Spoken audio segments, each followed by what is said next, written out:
I object to this marriage." The words echoed through the cathedral like a gunshot. 300 wedding guests turned in their silk-covered seats, expecting to see a jilted lover or disapproving family member. Instead, they found a 6-year-old girl in a white dress, her small hand raised high above her head. "Sweetie, you can't just," the bride began, her voice shaking. "But you're not my mommy," the little girl said, her innocent voice carrying across the marble floors. "My real mommy is right there." She pointed toward the back of the church where a woman in a simple dress stood frozen in the doorway. "And that man up there, the one getting married, he has the same lightning scar as me. Mommy says that means we're family." The billionaire groom's hand instinctively moved to his temple, touching the distinctive scar that curved from his hairline to his jaw. His face went white as he stared at the child who shared his exact mark. "Julian," the bride whispered, "what is she talking about?" But Julian Thorne, media mogul worth $3 billion, couldn't speak. Because in that moment, he realized his perfect wedding day was about to become the most shocking revelation of his life. Have you ever had a single moment completely destroy everything you thought you knew about your future? What would you do if your wedding day revealed a family secret that changed 3 lives forever? Stay with me, because what happens next will make you question everything you believe about destiny, second chances, and the power of a child's innocent truth. If you believe some meetings are meant to happen, hit that like button right now, and let me tell you how a little girl's observation brought down a billionaire's carefully constructed world and revealed a love story 5 years in the making. But to understand how we got to this moment, we need to go back 6 hours earlier, when Julian Thorne woke up believing this would be the happiest day of his life. The morning sun streamed through the floor-to-ceiling windows of Julian's Manhattan penthouse, casting golden light across marble surfaces that cost more than most people's homes. He stood before his bathroom mirror, adjusting his platinum cufflinks with the same precision that had built his media empire from nothing. "Today, I become a married man," he said to his reflection, practicing the words that should have filled him with joy. Instead, there was something hollow in his voice, something missing that he couldn't quite name. His phone buzzed with messages from his assistant, his wedding planner, his publicist. The wedding of Julian Thorne and Miranda Ashworth would be Manhattan's social event of the year. 2 powerful families uniting their fortunes and influence in a ceremony that would be featured on the covers of every luxury lifestyle magazine. "Mr. Thorne." His butler, Edwards, appeared in the doorway. "Ms. Ashworth is on line 1. She sounds rather stressed." Julian picked up the phone, already mentally preparing for whatever crisis had emerged. With Miranda, there was always a crisis. "Darling," Miranda's voice was tight with controlled panic. "The Flower Girl's family just cancelled. Apparently, little Sophia has chickenpox. We need a replacement immediately, or the ceremony will look incomplete." Julian rubbed his temple, feeling the familiar ache that came with stress. The scar tissue always seemed to know when trouble was brewing. "Can't we proceed without a flower girl?" "Absolutely not. The photos will be ruined. The symbolism will be wrong." Miranda's voice rose an octave. "I've already contacted the backup options, but everyone suitable is either sick or traveling." "Then find someone unsuitable and make them suitable," Julian said, his business mind automatically solving the problem. "Contact the cathedral's children's program. Someone there will have a daughter the right age." "Brilliant. I'll handle it immediately. See you at the altar, darling." The line went dead, and Julian stared at his phone for a moment longer than necessary. In 3 hours, he would promise to love, honor, and cherish Miranda Ashworth for the rest of his life. So why did the prospect feel more like a merger than a marriage? He shook off the thought and returned to his preparations. Today was about security, stability, and building something lasting. Love was a luxury he'd learned to live without. Meanwhile, across the city in a cramped Brooklyn apartment, Valentina Rosewood was having the morning from hell. "Aurora, honey, we really can't go to the fancy church today," she said, chasing her 6-year-old daughter around their small living room. "Mommy has to work the weekend shift at the gallery, and you have art class with Mrs. Rodriguez." Aurora stopped running and fixed her mother with the same intense stare that had been melting hearts since she was old enough to focus. "But Mama, you promised we could visit the pretty building with the colored windows. You said it was like a rainbow house for grown-ups." Valentina's heart clenched. She had promised, back when she thought her Saturday shift had been cancelled. But the gallery's weekend coordinator had called in sick, and Valentina needed every dollar she could earn.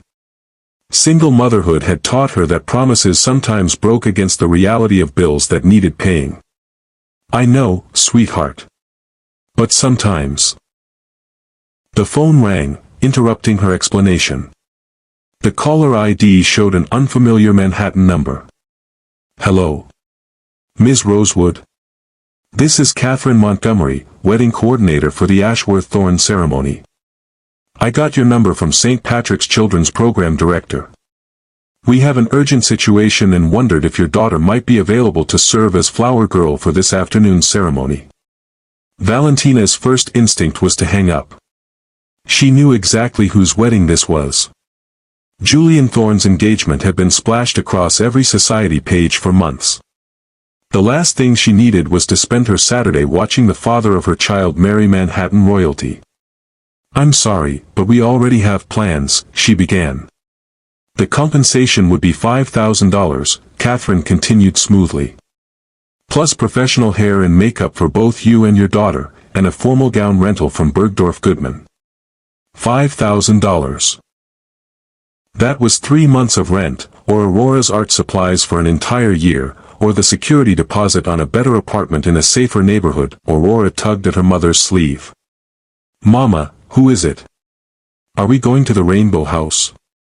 Looking down at her daughter's hopeful face, Valentina made a decision that would change all of their lives.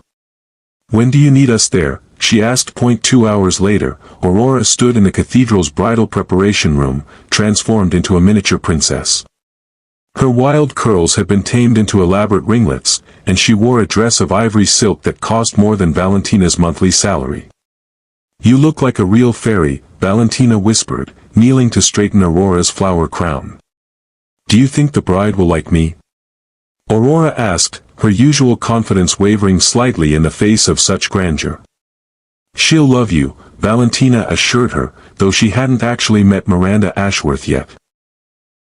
The bride was sequestered in another preparation room, surrounded by a team of stylists and enough flowers to stock a florist shop. Catherine Montgomery appeared in the doorway, her clipboard and Bluetooth headset making her look like a general preparing for battle. "Ladies, it's time for the rehearsal walk. Aurora, remember what we practiced. Slow steps, scatter the petals gently, and smile for the cameras." As they made their way toward the main cathedral, Valentina caught glimpses of the preparations through open doors. Ice sculptures, crystal chandeliers, enough white roses to blanket Central Park. This was wealth on a scale she'd only imagined. "Mama," Aurora whispered, "why do you look scared?" Before Valentina could answer, they entered the cathedral proper, and her breath caught in her throat. The space was magnificent, all soaring arches and stained glass windows that cast rainbow patterns across white marble floors. At the altar, standing with his back to them, was a tall figure in an impeccably tailored tuxedo. Even from a distance, even after 5 years, Valentina would have known that silhouette anywhere. The broad shoulders, the precise posture, the way he held his head when concentrating. Julian Thorne, the man who had given her the most precious gift of her life and then disappeared without a trace. "That's the groom," Catherine whispered to Aurora. "Handsome, isn't he? One of the most eligible bachelors in Manhattan, though not for much longer." Julian turned at the sound of voices, and Valentina's world tilted on its axis. The years had been kind to him. Success had added confidence to his bearing, and maturity had sharpened his features into something almost sculptural. But his eyes were the same warm brown she remembered, and when they met hers across the cathedral, time collapsed. For a moment, neither of them moved. 5 years of silence stretched between them like a bridge neither knew how to cross. Then Aurora broke the spell. "Mama, that man has the same lightning on his face as me." The words echoed through the cathedral, her child's voice carrying clearly in the sacred space. Aurora was pointing directly at Julian, her own identical scar catching the light from the stained glass windows. Valentina watched Julian's hand move instinctively to his temple, tracing the distinctive mark that curved from his hairline to his jaw. She saw the moment recognition hit him, the way his face went from confusion to shock to something that might have been wonder. "Aurora, honey, come here," Valentina whispered, but it was too late. The damage was done, and Julian was walking toward them with the purposeful stride she remembered from their hospital nights. Valentina. Her name on his lips was like a key turning in a lock she'd thought was sealed forever. "I can't believe, how are you here?" "We're the emergency flower girl," Aurora announced proudly before Valentina could speak. "Mama didn't want to come, but I wanted to see the rainbow house." "Are you getting married to the pretty lady?" Julian's gaze moved between Valentina and Aurora, and she watched him do the math. The resemblance, the timing, the matching scars that marked them both as survivors of the same genetic quirk that had fascinated doctors during their hospital stay. "Aurora," he said quietly, testing her name on his tongue. "That's a beautiful name. Mama picked it because she says I'm like the morning light that comes after a dark night," Aurora replied with the matter-of-fact wisdom of childhood. "What's your name?" "Julian," he answered, never taking his eyes off Valentina. "Julian Thorne. Are you famous? You look important." Despite everything, Julian smiled. "Some people think so." "Aurora," Valentina finally found her voice, "we should let Mr. Thorne get ready for his wedding." "But Mama, he has the same lightning scar as me." "That means we're family, right? Like you always said." The innocence of the question hit the adults like a physical blow. Valentina had indeed told Aurora that scars were signs of strength, that people who shared similar marks were connected by invisible threads of understanding. She'd never imagined her daughter would meet the one person on earth who truly shared her unique marking. "Sweetheart, it's more complicated than that," Valentina began, but Julian interrupted. "Actually," he said, kneeling to Aurora's level, "your mama is right. Sometimes people are connected in ways that are hard to explain." "Julian." Valentina's voice carried a warning, but he ignored it. "How old are you, Aurora?" 6 3/4, she answered proudly. "My birthday is March 15th. Mama says I was born during the biggest snowstorm in New York history." Julian's face went white as the pieces fell into place. March 15th. Exactly 9 months after their hospital encounter.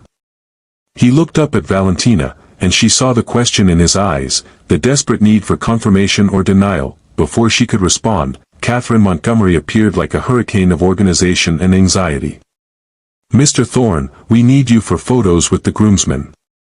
And Aurora, darling, we need to position you for the processional. The ceremony begins in 30 minutes.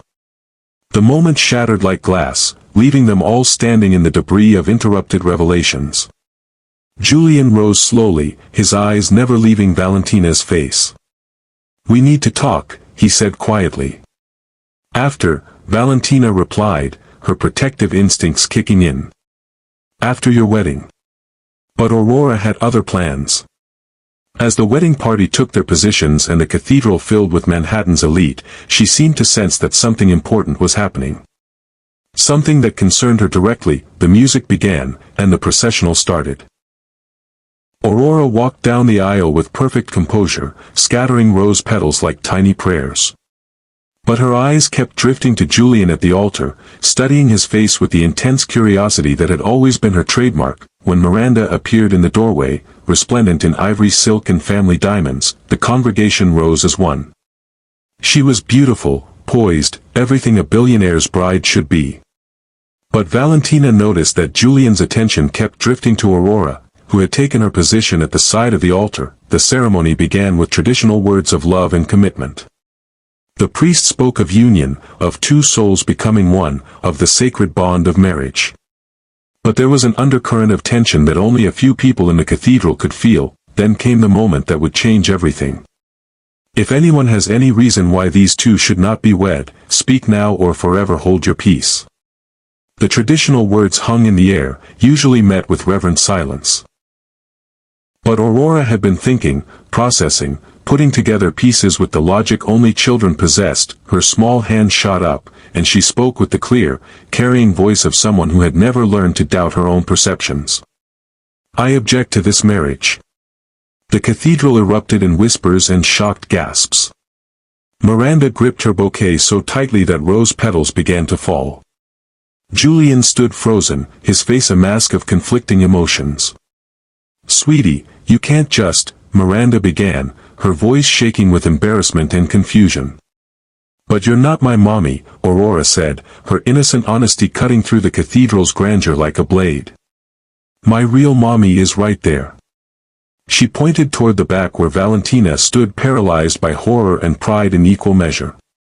And that man up there, the one getting married, he has the same lightning scar as me. Mommy says that means we're family. The words echoed in the sacred space, followed by a silence so complete that the sound of Miranda's bouquet hitting the marble floor seemed as loud as thunder. Julian's hand moved to his scar, and 300 pairs of eyes watched him trace the distinctive mark that so clearly matched the child's. The resemblance was undeniable, unmistakable, impossible to ignore. Julian, Miranda whispered, and in her voice was the dawning understanding of a woman who had just realized her perfect wedding had become someone else's family reunion. What is she talking about? But Julian couldn't answer. He was staring at Aurora with the expression of a man seeing his own childhood reflected back at him, recognizing not just physical features but gestures, expressions, the way she tilted her head when thinking. The cathedral held its collective breath, waiting for someone to explain how a 6-year-old girl had just stopped Manhattan's wedding of the century with a simple declaration of biological truth. In the silence that followed, Valentina realized that 5 years of secrets were about to come crashing down around all of them.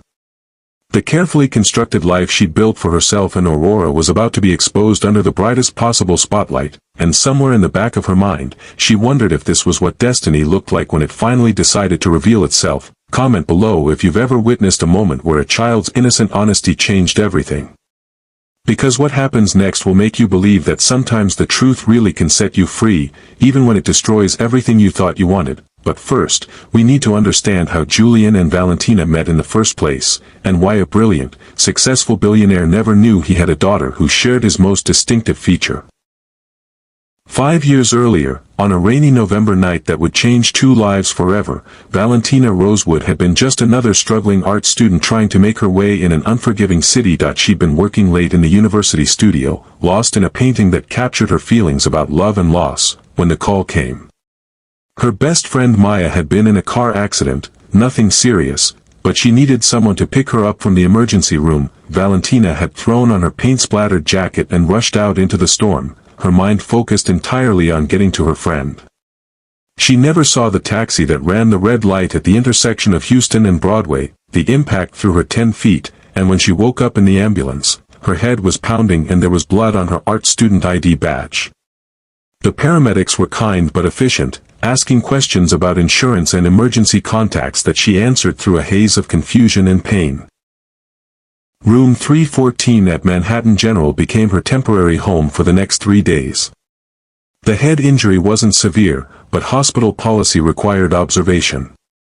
The insurance from her student health plan meant a private room, a small mercy that allowed her to sketch between visits from nurses and doctors. It was during one of those sleepless hospital nights that she met the man who would give her the greatest gift and deepest heartbreak of her life. She'd been unable to sleep, her mind too wired from the accident and a strange disorientation that came with head injuries. The hospital coffee was terrible, but it gave her an excuse to wander the halls, sketching the interplay of light and shadow that made even sterile medical facilities seem beautiful under the right circumstances. That's when she found him in the family lounge, hunched over his laptop despite the late hour and obvious exhaustion. He had bandages covering half his face, and his left arm was in a sling, but his fingers moved across the keyboard with the focused intensity of someone used to working through pain. The city looks different from the 15th floor, she had observed, settling into the chair beside him. He looked up, and even through the bandages, she could see that his eyes were the warmest brown she'd ever encountered. There was intelligence there, and curiosity, and something that might have been loneliness. "Everything looks different when you almost lose it," he replied, closing his laptop to give her his full attention. A gesture that, in her experience with driven, successful people, was rarer than diamonds. They talked until sunrise. About art and ambition, about the weight of expectations and the freedom that came from creating something beautiful from nothing. She learned that he was building a media empire from the ground up, that he dropped out of Harvard Business School to chase a vision that everyone told him was impossible. He learned that she painted because she had to, because the images in her head demanded to be released onto canvas, because art was the only thing that made sense in a world that often felt chaotic and cruel. She sketched his profile while he described the company he was building, both of them suspended in a moment outside their normal worlds. Hospital time was different from regular time, she discovered. It moved slower, allowed for connections that might never have formed in the harsh light of everyday reality. On their second night, when sleep continued to elude them both, he showed her photos on his phone of the building he'd just purchased for his headquarters. She showed him sketches from her portfolio, drawings that captured moments of human emotion with startling clarity. "You see people," he said, studying a sketch she'd done of an elderly man feeding pigeons in Washington Square Park. "Really see them? That's rare." "Everyone has a story," she replied. "Most people just don't take time to notice." "I notice you," he said quietly, and something shifted between them. The air grew charged with possibility, with the recognition that whatever was happening in this antiseptic hospital room was bigger than either of them had expected. On their third night, he kissed her goodbye. Both of them were being discharged the next morning, healed enough to return to their separate lives. The kiss was soft, tentative, full of promise and regret in equal measure. "I'll call you," he said, and she believed him. "I'll answer," she replied, and meant it, but life, as Valentina would learn, rarely cooperated with hospital promises. Julian threw himself back into building his company with the intensity of someone trying to outrun his own thoughts. The acquisition he'd been working on during his recovery fell through, requiring months of delicate renegotiation. A hostile takeover attempt from a rival company meant 18-hour days and strategy sessions that blurred together into a haze of conference rooms and legal documents.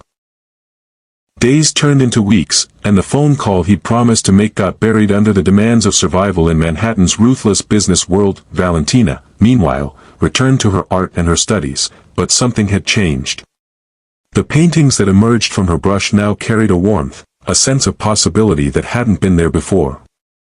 She found herself checking her phone more often than she cared to admit, hoping for a call that never came. When the pregnancy test showed 2 pink lines 8 weeks later, her first emotion wasn't fear or panic.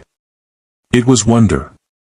In that moment, holding the plastic stick in her tiny bathroom, she felt connected to something larger than herself. Her second emotion was joy, quickly followed by the practical realization that she needed to tell the father. That's when she discovered that finding Julian Thorne was like trying to reach the president. Thorne Media Group had grown exponentially in the months since their hospital encounter, and success had wrapped him in layers of protection that seemed designed to keep the outside world at bay. "Mr. Thorne's schedule is completely booked," his assistant informed her with the cold politeness of someone paid to deflect unwanted attention. "If this is regarding a business matter, I can direct you to our corporate communications department." "It's personal," Valentina insisted. "Could you please just tell him that Valentina from the hospital called? Mr. Thorne has instructed us not to put through calls regarding personal matters from anyone not on his approved contact list. Have a good day." The line went dead, leaving Valentina staring at her phone in disbelief. She tried again the next day, and the next, each conversation following the same script until she began to feel like she was banging her head against a wall built of polite rejection. The letters she wrote were returned unopened, marked "Return to Sender," in crisp corporate handwriting. Her attempt to visit his office building ended with security escorting her to the street with barely concealed irritation. After 2 months of trying every approach she could think of, Valentina finally got through to someone willing to speak plainly.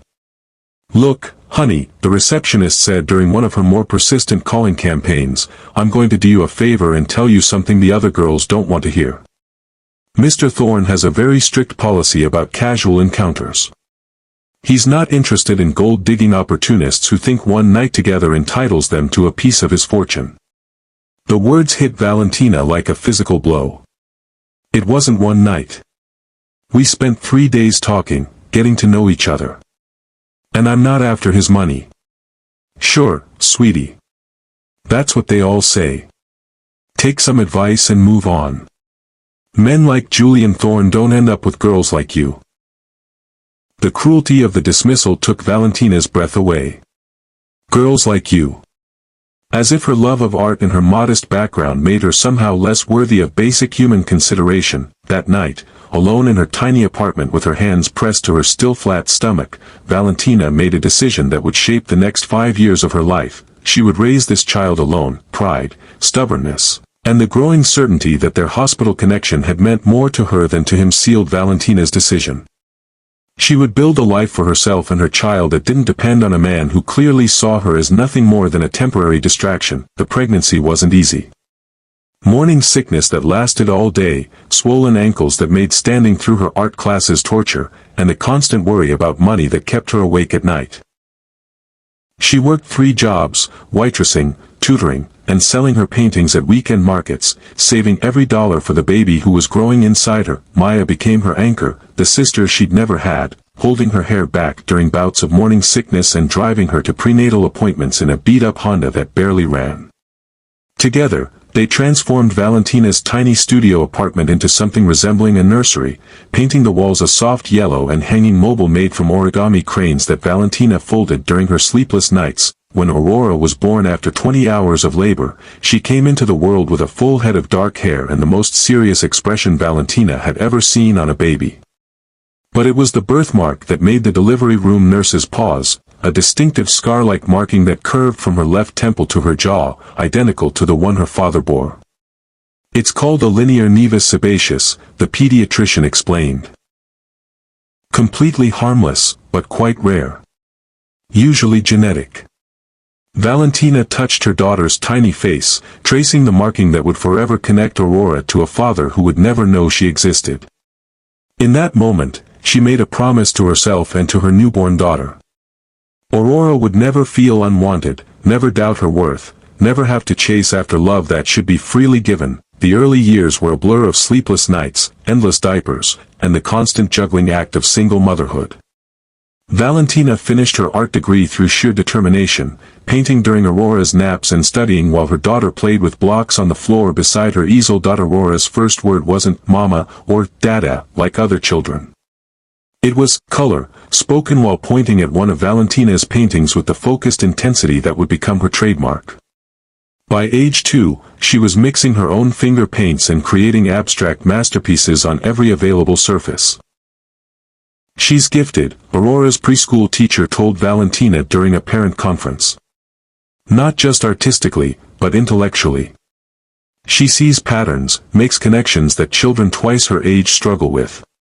Valentina nodded, unsurprised. Aurora had inherited more than her father's distinctive scar.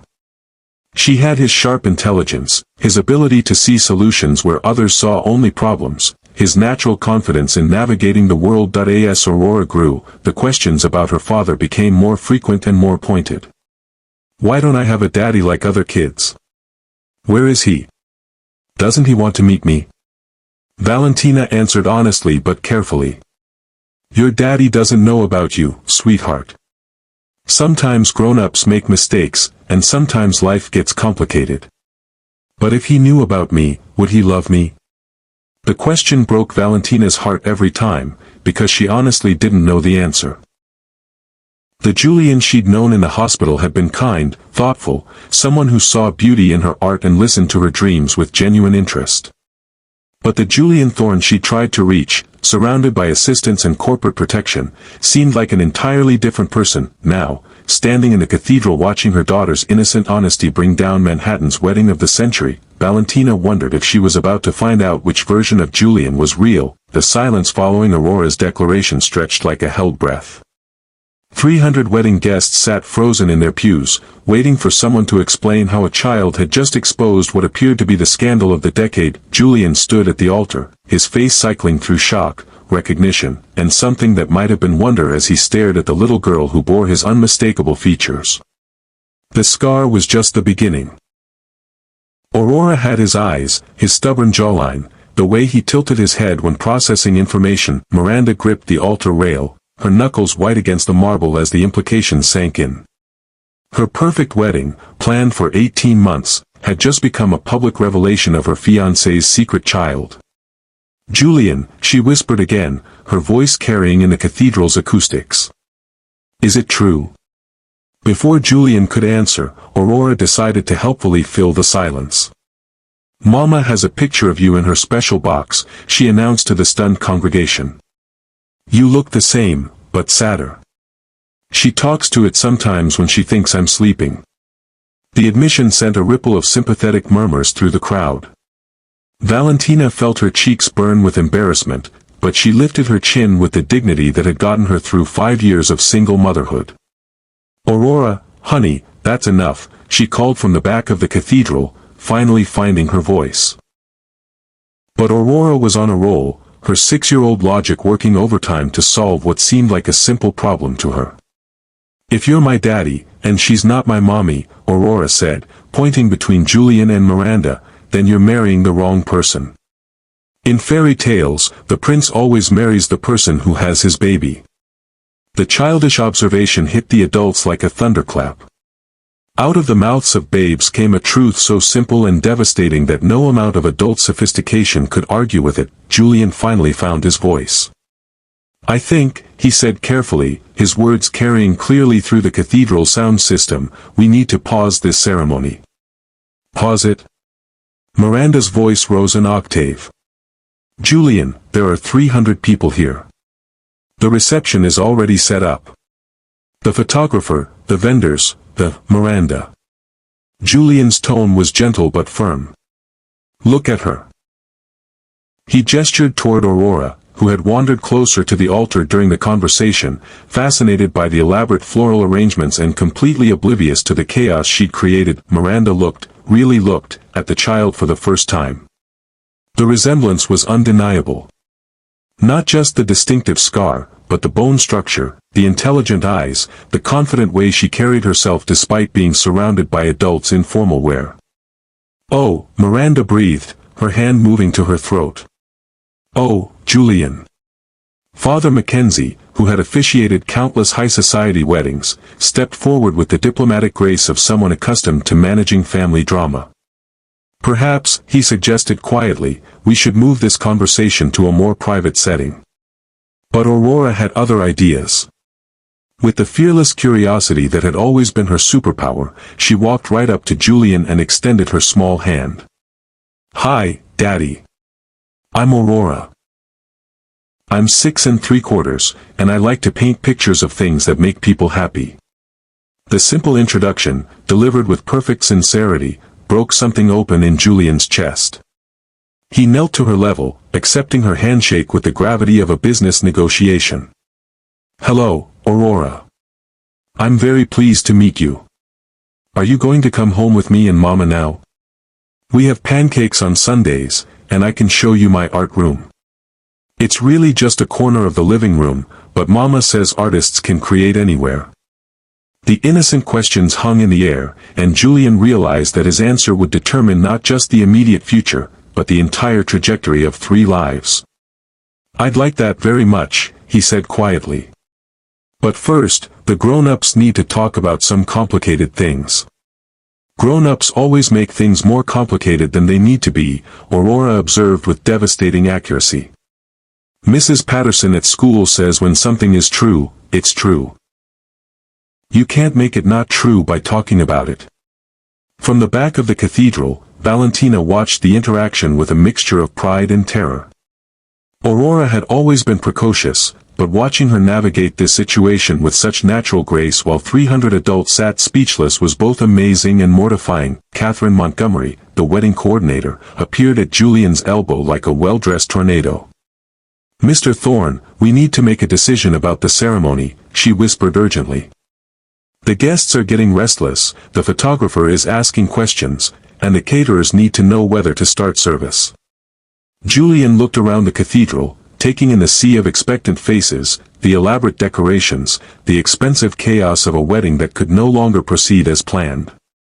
"Ladies and gentlemen," he said, his voice carrying clearly through the sound system. "I apologize for the disruption, but it appears we have a family matter that requires immediate attention. The ceremony will need to be postponed while we sort this out."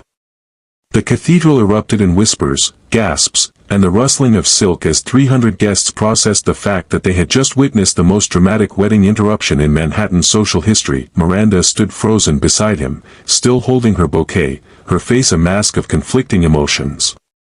Part of her wanted to scream, to demand that the ceremony continue, to pretend that a 6-year-old's innocent observations could be ignored or explained away, but she was too intelligent, too honest with herself to deny what everyone could clearly see. The child was Julian's daughter, and that changed everything. "Miranda," Julian said softly, turning to face the woman he'd been about to marry. "I'm so sorry. I had no idea." She studied his face, searching for deception or manipulation, but found only genuine shock and confusion. Whatever this was, Julian hadn't orchestrated it. He was as blindsided as she was. "I can see that," she said finally, her voice steadier than she felt. "The question is, what do we do now?" Before Julian could answer, Aurora had another helpful suggestion. "We should go somewhere with cookies," she announced. "Mama says important conversations always go better with cookies." Despite everything, Miranda found herself smiling. "You know what? The little lady has a point. Julian, why don't we all go to the reception venue? We need to talk privately, and at least there will have somewhere comfortable to sit." 20 minutes later, they were gathered in a private dining room at the Plaza Hotel, one of the most expensive and exclusive venues in Manhattan. The room had been reserved for the intimate family dinner that was supposed to follow the ceremony, but instead it hosted the most unusual family meeting in the hotel's distinguished history. Aurora sat at the enormous mahogany table, swinging her legs and coloring in a book that Miranda had thoughtfully procured from the children's activities coordinator. Julian, Valentina, and Miranda formed an awkward triangle of adults trying to navigate a situation none of them could have imagined. "So," Miranda said, pouring herself a glass of champagne from the bottle that had been chilling for their celebration toast. "Let's start with the obvious question. Julian, is she your daughter?" Julian looked at Aurora, who was humming softly while she colored, completely absorbed in her artistic creation. The resemblance was undeniable, but he needed to hear it confirmed. "Valentina," he said quietly. Valentina had spent 5 years preparing for this conversation in her imagination, but the reality was nothing like her rehearsals. She'd pictured anger, denial, maybe even legal threats. She hadn't expected Julian to look at Aurora with such obvious wonder, or Miranda to handle the situation with such grace. "Yes," she said simply. "She's your daughter." The words hung in the air, making it official. Julian had a child, a living, breathing, artistic little person who shared his DNA and his distinctive scar. "Why didn't you tell me?" The question came out raw, unfiltered by the diplomatic language he usually employed in difficult conversations. Valentina's composure finally cracked. "I tried, Julian. For 2 months, I called your office every single day. I wrote letters, I showed up at your building. Your assistant made it very clear that casual encounters weren't welcome to claim pieces of your fortune." "What assistant?" Julian's voice was sharp with confusion. "Rebecca Morrison. She said you had a strict policy about gold-digging opportunists. Her exact words were that men like you don't end up with girls like me." Julian's face went white, then red with anger. "Rebecca had no authority to make those decisions. I never received any calls, any letters, any messages from you. If I had known, if you had known, what?" Valentina challenged, 5 years of hurt spilling over. "Would you have married the struggling art student? Would you have given up your billionaire lifestyle to change diapers and worry about grocery money?" "I would have been there," Julian said firmly. "For all of it. The pregnancy, the birth, the sleepless nights, the first steps, the first words. Everything. But you weren't, Valentina shot back. And Aurora and I learned to be just fine without you. Aurora looked up from her coloring at the tension in her mother's voice. Mama, why are you using your mad voice?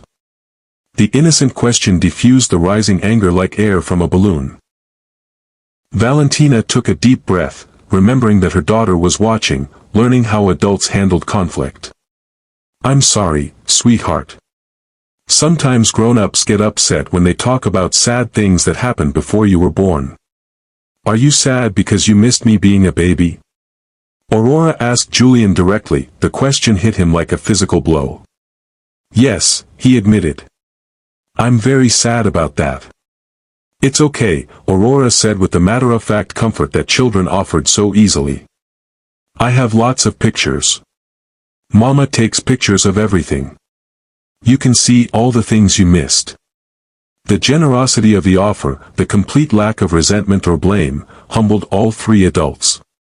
Here was a child offering to share her history with a father she'd just met, as if love was simple and forgiveness was automatic. Miranda had been unusually quiet during the exchange, processing the reality of her situation.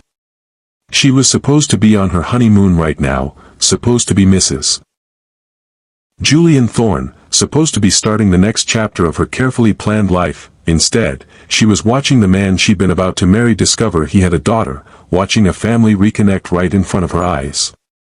Julian, she said finally, her voice surprisingly steady. I need to ask you something, and I need you to be completely honest. He turned to face her, guilt and regret written across his features. Of course. If you had known about Aurora 5 years ago, would you still have proposed to me? The question hung in the elegant air of the private dining room. Julian looked at Aurora, who was now showing her artwork to Valentina, her face bright with creativity and joy. He looked at Valentina, seeing not the struggling art student from his memories, but a strong, independent woman who had built a life and raised a remarkable child entirely on her own. No, he said honestly. I don't think I would have. Miranda nodded, not surprised by the answer but appreciating his honesty. Then we both know what we need to do. She stood and walked to where Aurora was displaying her latest masterpiece, a drawing of 4 people standing under a rainbow. Aurora, sweetheart, can you tell me about your picture? Aurora beamed with pride. That's me and Mama and Daddy, and that's you because you're pretty and nice and you gave me good crayons. It's beautiful, Miranda said, meaning it. You're very talented. Mama says art is about seeing the happy things even when everything seems mixed up. Out of the mouths of babes, Miranda thought. Art is about seeing the happy things even when everything seems mixed up. She returned to Julian, her decision made. I'm releasing you from our engagement, she said simply. Miranda, you don't have to. Yes, I do. She held up her hand to stop his protest. Julian, I care about you. I have for 3 years. But I was never going to be the great love of your life, and you were never going to be mine. We were going to be a very successful, very comfortable, very convenient marriage. She gestured toward Valentina and Aurora. But that little girl deserves to have a father who doesn't see her as a complication.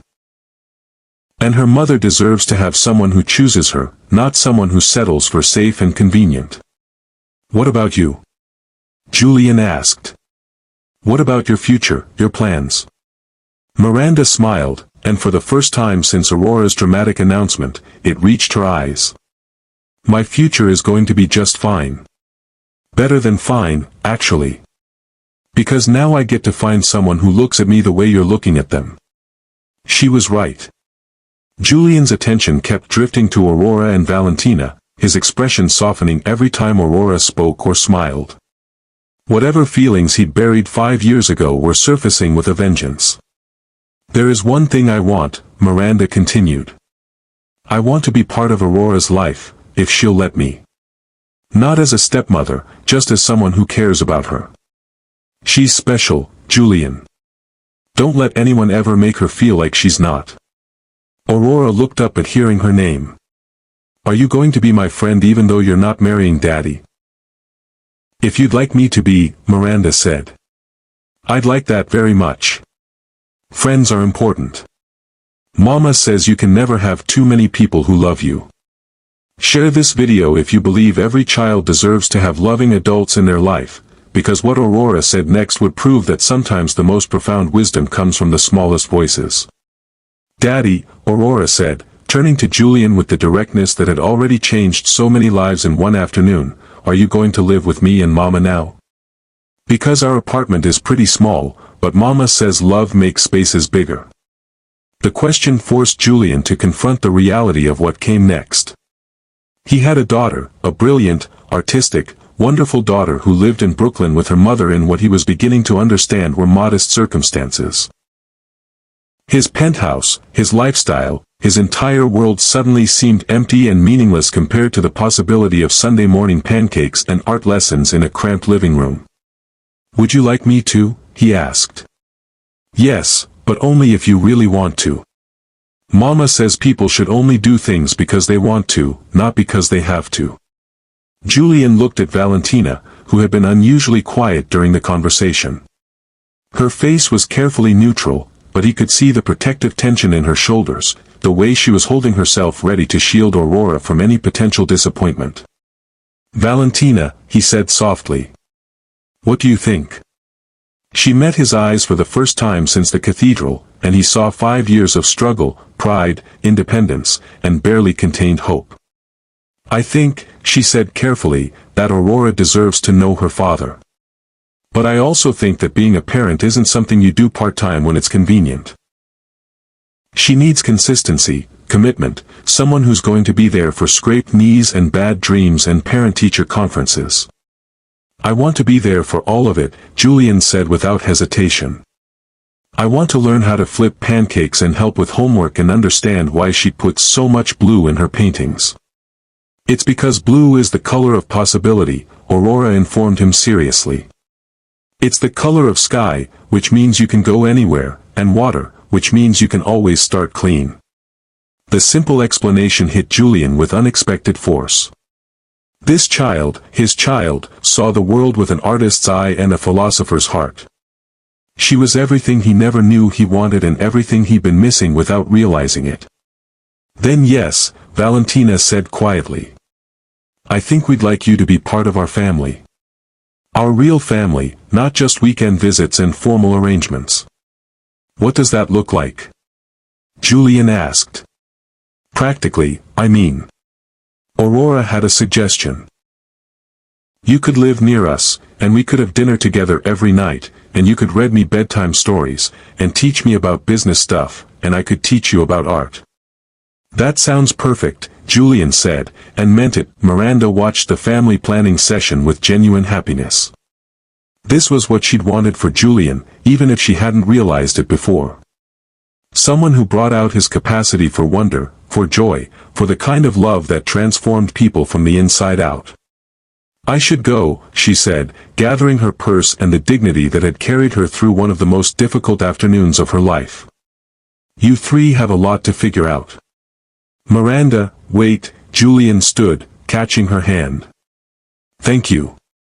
For understanding, for being gracious, for caring about Aurora already. Thank you for letting me go, she replied. And Julian? Don't mess this up. That little girl has been waiting her whole life to know her father. Make it count. As Miranda left the dining room, head held high in grace and tact, Julian realized that sometimes the greatest gift someone can give you is the freedom to choose the life you actually want instead of the one you think you should have. 6 months later, the transformation was complete but gradual, like watching a photograph develop in slow motion. Julian had moved to Brooklyn, not to the penthouse lifestyle he could have provided, but to a brownstone 3 blocks from Valentina and Aurora's apartment. Close enough to be part of their daily life, far enough to respect the independence that had sustained them for 5 years. The learning curve had been steep. Julian Thorne, who could negotiate billion-dollar mergers with ruthless efficiency, had been defeated by a 6-year-old shoelaces on more than one occasion. He'd burned countless batches of pancakes, misread bedtime story voices until Aurora giggled herself into hiccups, and discovered that finger paint had a way of ending up in places he didn't even know existed, but he'd also experienced joys he'd never imagined. Aurora's first, "I love you, Daddy," whispered during a particularly engaging reading of her favorite book. The way Valentina's face lit up when she laughed at his domestic disasters. The satisfaction of attending parent-teacher conferences and hearing about his daughter's exceptional creativity and kindness.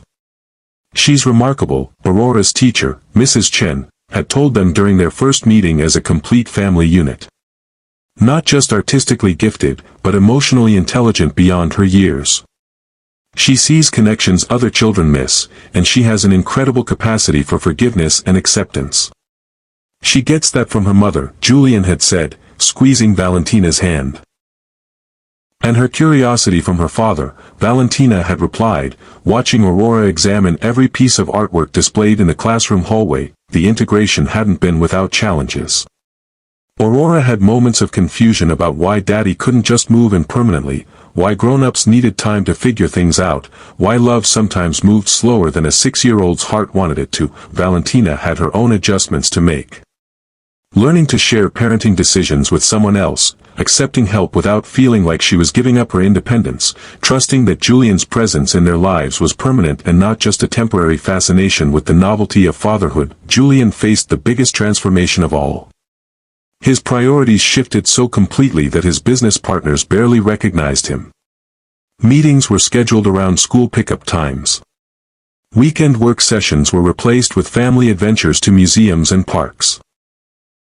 The ruthless ambition that had built his empire was channeled into creating stability and joy for his daughter and the woman he was falling in love with all over again. "You're different," his business partner Marcus observed during one of their strategy sessions. "Happier. More. I don't know, human."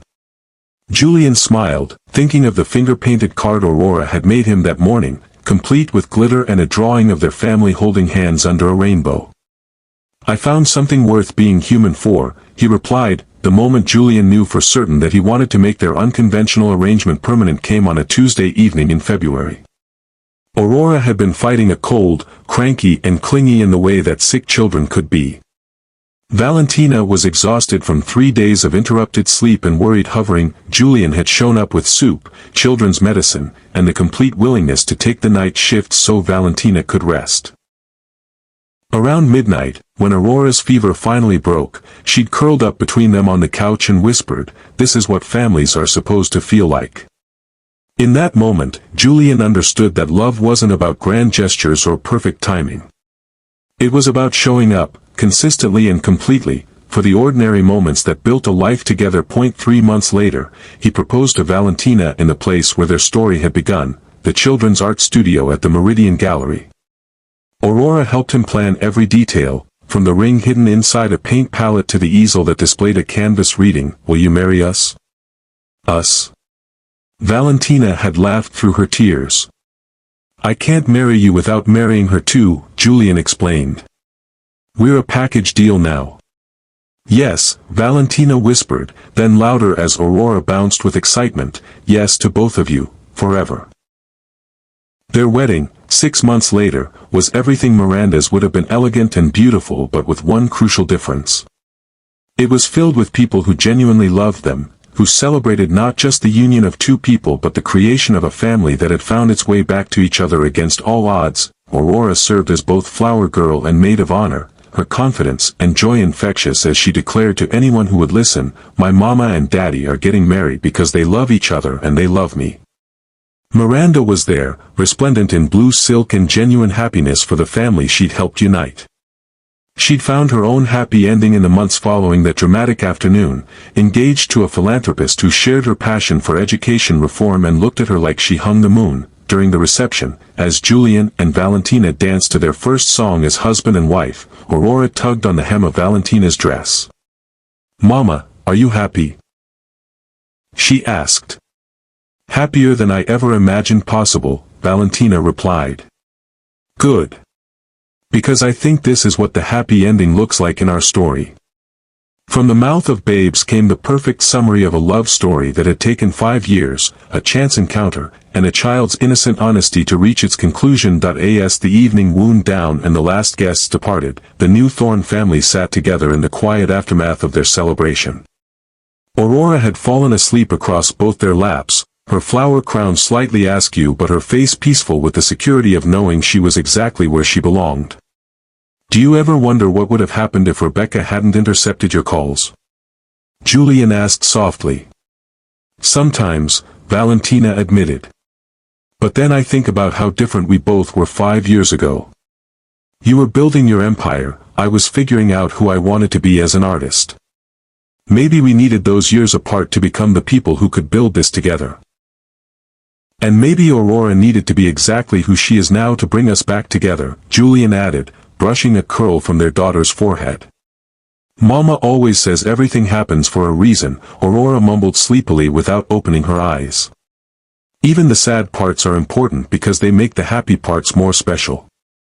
As they carried their daughter home to the brownstone that had become their family sanctuary, Valentina reflected on the unexpected turns that had led them to this moment. The accident that had brought her and Julian together initially. The assistant's cruelty that had kept them apart. Aurora's fearless honesty that had reunited them at the most dramatic possible moment. Some stories, she realized, were worth waiting for.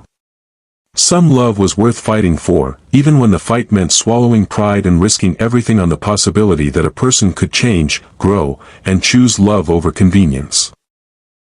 6 months later, as they celebrated Aurora's 7th birthday in their back garden, surrounded by friends who had become family and family who had chosen to love unconditionally, Julian made an announcement. "I've been thinking," he said, watching Aurora organize her friends for an elaborate art project involving enough paint to redecorate the house, "about legacy. About what we leave behind that actually matters." "And?" Valentina prompted, settling into the chair beside him with the ease of someone who had finally found her permanent place in the world. "I think we're looking at it," he said, gesturing toward Aurora, who was patiently teaching a younger child how to mix colors to create the perfect shade of purple. "Not the businesses we build or the money we accumulate, but the people we raise, the love we give, the second chances we create for each other." "Aurora's going to change the world someday," Valentina said with the quiet confidence of a mother who had watched her child's capacity for joy and wisdom unfold like a flower seeking sunlight. "She already has," Julian replied. "She changed ours." As the afternoon dissolved into evening and the birthday celebration wound down, Aurora came to sit between her parents, her dress stained with paint and her face glowing with the kind of happiness that came from being exactly where you belonged. "Did you have a good birthday, sweetheart?" Valentina asked. "The best," Aurora declared. "But you know what the most special present is?" "What's that?" Julian asked. "That I don't have to wish for a daddy anymore, because I already have everything I wanted."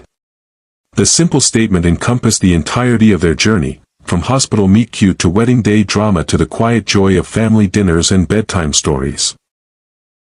Sometimes the greatest gifts came disguised as disruptions, and sometimes the most beautiful art was created from the broken pieces of carefully laid plans. In the end, that was the lesson Julian and Valentina learned from their daughter, the child whose innocent honesty had rewritten all their stories. Love was like art, requiring patience, vision, and the courage to see possibility where others saw only chaos, and sometimes, if you were very lucky, a 6-year-old with paint-stained fingers and a fearless heart would show up at exactly the right moment to remind you that the most important things in life were also the simplest: family, love, second chances, the courage to choose happiness over security, authenticity over convenience, and hope over fear. As Aurora fell asleep between them that night, her hand reaching automatically for each of her parents as if to assure herself they were real and permanent, Julian and Valentina understood that they had been given something precious beyond measure, not just a second chance at love, but a masterpiece of a life painted in colors bold enough to last forever. Subscribe if you believe in the power of second chances and the wisdom of children who see the world with hearts wide open to possibility. Because the greatest love stories aren't about perfect timing or ideal circumstances. They're about imperfect people choosing to love courageously, to forgive completely, and to trust that sometimes the most beautiful art comes from the willingness to start with a blank canvas and paint something entirely new. The truth is, we all have scars that mark us, moments that define us, and choices that shape the story we tell about our lives. But as Aurora taught her parents, it's not the scars that matter. It's how we choose to see them, as lightning marks that connect us to the people who share our storms and understand our strength. In a world that often feels divided and complicated, remember this. Love is simple. Family is a choice. And sometimes, the most profound wisdom comes from the smallest voices asking the biggest questions. Are you going to be my daddy? Are you going to love me? Are we going to be a family?